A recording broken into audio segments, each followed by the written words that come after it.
Hi, hello, నమస్తే మిత్రమా. ఒక మంచి విషయం. అందాన్ని చూసి అనుభవించాలనుకునే కామాంధుడికి ఒక సౌందర్య రాశి ఎలా బుద్ధి చెప్పిందో వినండి. ఒక శివాలయంలోని అర్చకుడికి ఒకే ఒక అందమైన కూతురు, పేరు సౌందర్య. అయితే ఆ ఊరిలో ఉన్న ఒక జమీందారు కొడుకు తన కంటపడిన ప్రతి అందమైన స్త్రీని అనుభవించాలనే దురుద్దేశంతో ఉండేవాడు.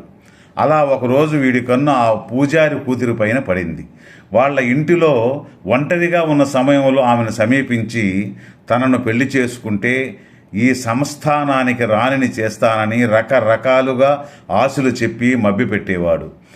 ఒకానొక రోజున ఆ పూజారి మరణించడంతో ఇదే అదునుగా భావించి ఆ అమ్మాయితో, నీ అందం నన్ను మత్తెక్కిస్తుంది, నీ సౌందర్యాన్ని నా సొంతం చేసుకోవాలనుందని నువ్వు కోరుకుంటే నా సంస్థానం మొత్తం నీ కాళ్ళ దగ్గర పెడతాను, కానీ నీ అందం నా సొంతం కావాలంటూ ప్రతిరోజు మాటలతో వేధించేవాడు.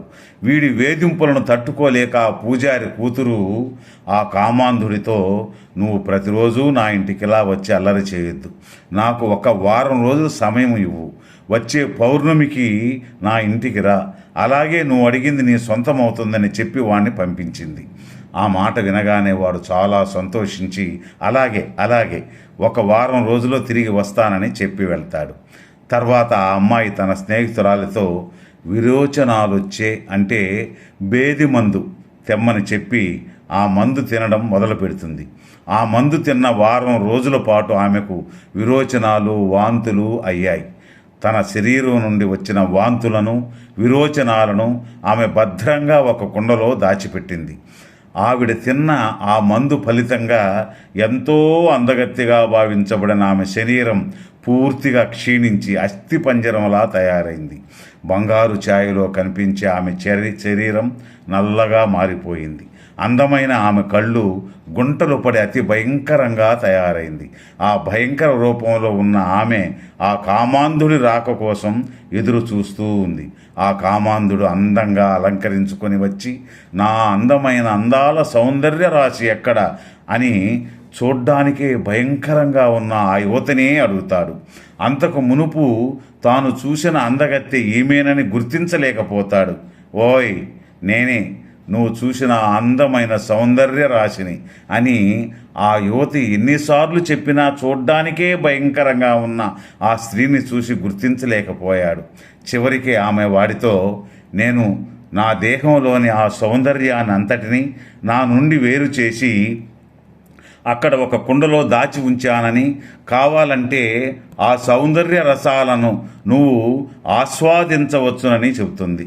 కామంతో కళ్ళు మూసుకుపోయిన ఆ యువకుడు, ఏవి ఆ సౌందర్య రసాలు చూపించని అడగ్గా ఆమె అతనికి విరోచనాలతోనూ వాంతులతోనూ నిండి ఉన్న ఆ కుండలను చూపిస్తుంది. భయంకరమైన కంపు దుర్గంధాలతో వస్తున్న ఆ సౌందర్య రసాలను చూసి వాటి వాసన పీల్చగానే వాడక్కడే మూర్ఛపోయి పడిపోయాడు.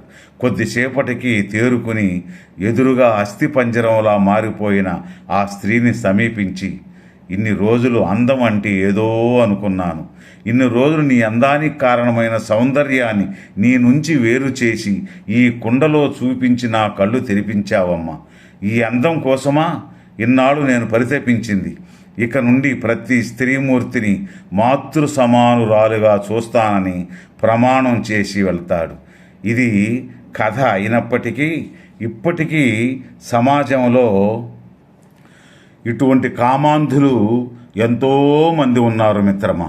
వావి వరుసలు చిన్న పెద్ద తేడా లేకుండా ప్రవర్తించే వారికి ఇటువంటి సౌందర్య రసాలు తాగిస్తే బుద్ధి వస్తుంది మిత్రమా.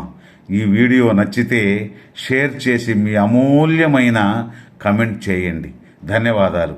మరలా రేపు ఒక మంచి వీడియోతో కలుసుకుందాం. జై హింద్.